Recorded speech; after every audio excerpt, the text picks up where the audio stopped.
What's going on, fam? It's your boy Sydney from The Naked Gardeners. Today we got the results back in from when we did the soil testing on our 6 beds here. What we're going to do is kind of go over the results and then go over the possible solutions, what we can do to increase or decrease some of the nutrients that we found either deficient or too high. The first time we did our results from the soil test kit from Redmond was back in June, and we found out our beds was very low in nitrogen, which was kind of shocking. So we started to add some of the rabbit poop that we received from the rabbits. We were possibly doing about anywhere from 5 to 7 gallons of rabbit poop on our beds once every 2 weeks, and then we was doing recommended ammonium sulfate, I believe it was, on the beds. We would do that about once every 2 weeks as well, and because we didn't want to just shock our soil just straight into what it needs to be repaired on. So after that, we've kind of let our beds go to rest. You saw on our last video, we kind of add some air and some more rabbit poop.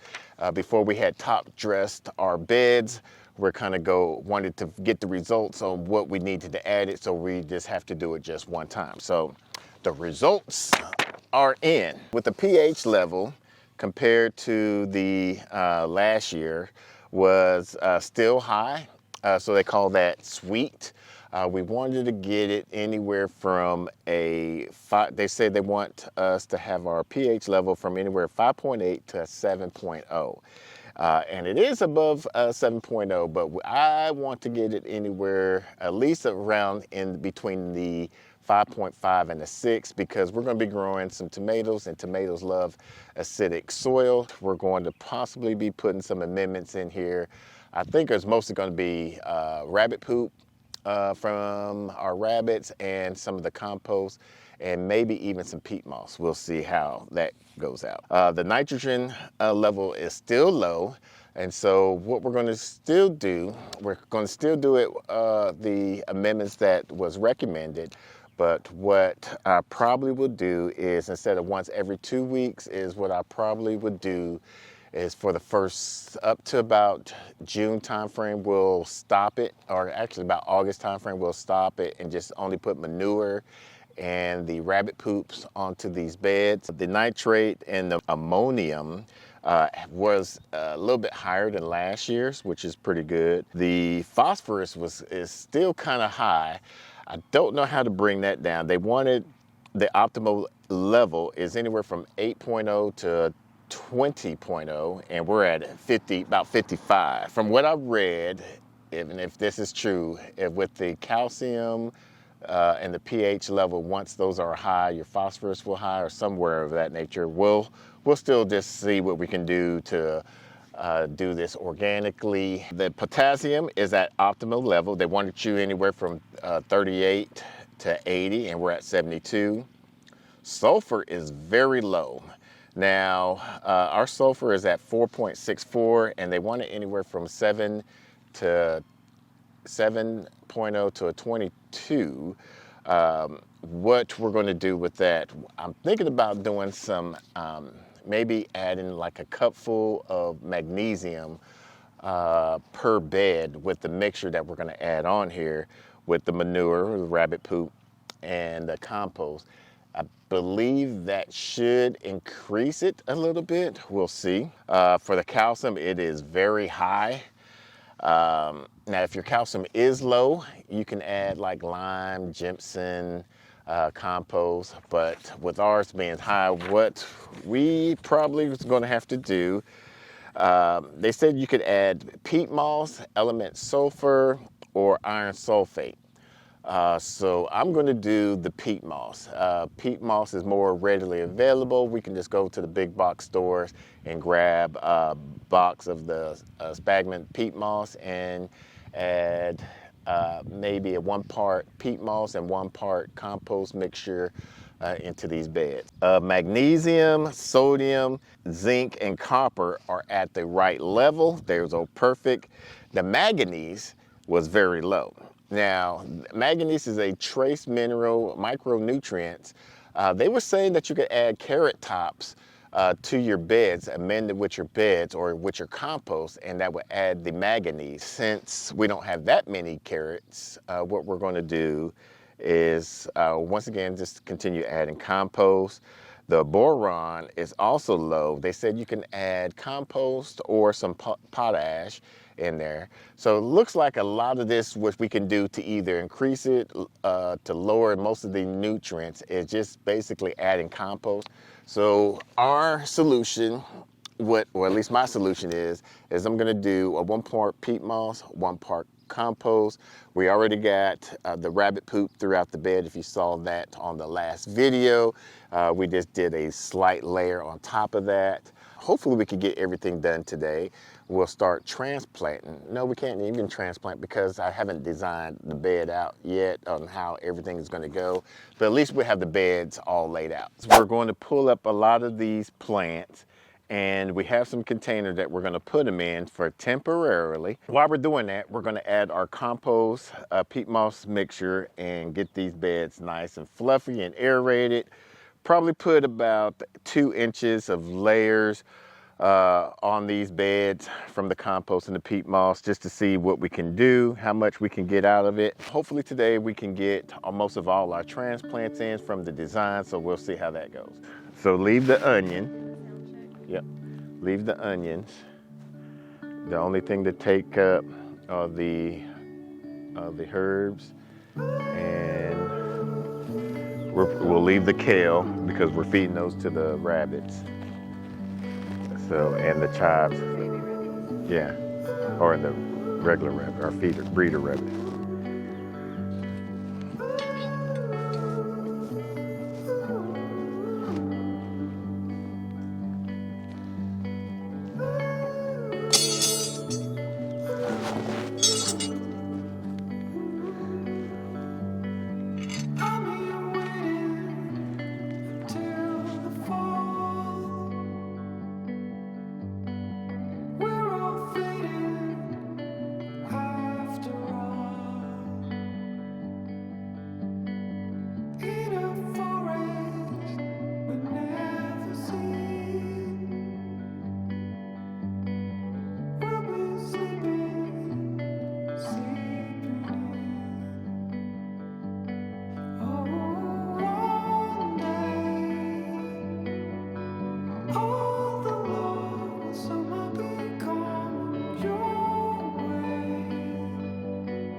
So the missus was telling me we don't have any peat moss, and that she reminded me that we should have got some peat moss.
So we have a lot of things in our compost. We had some eggs that didn't hatch. We got some chickens we put in there that died, got killed through ducks and things of that nature. So we got some bone meal, feather meal, blood meal, all up in there. And then we got some natural worms. I mean, just a whole bunch of stuff that we have in here. The shavings from the brooder when we hatching out or get new chicks and things of that nature. So our compost have a lot of organic matter and different things to break down to help feed and build our soil up.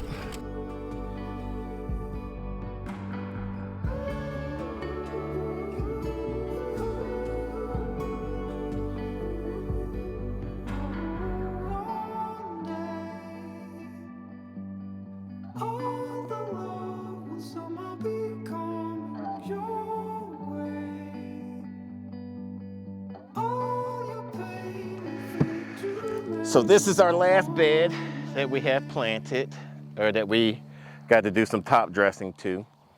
Notice that we have a lot of onion that we have in this bed itself, and a little bit in that bed, and hardly any in the rest of them.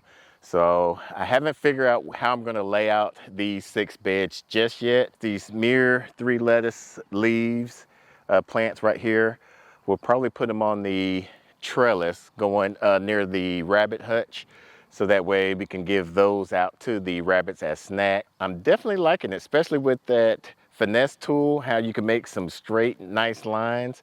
So I could use that middle line is where I could put the hose at, the drip irrigation hose at, and we could put the plants on the other sides of it. So I see a lot of flies and gnats along the beds that we've already top dressed, so that's good. Found a lot of good earthworms in the compost that's also going to be dispersed throughout this bed. So we did an aerial view of how this looked before we amended the bed, and now compared to how it looks now with all the compost on there, it looks amazing. So around August, September timeframe, we're going to do another soil testing of our 6 beds to see how well our micro and macronutrients did in these beds. Now there's still time to get your entry for the soil test. If you want to get that, we'll put the video off to the side so that way you can see how you can get that entry, and we'll also put it in the description down below. Until the next video, let's grow together.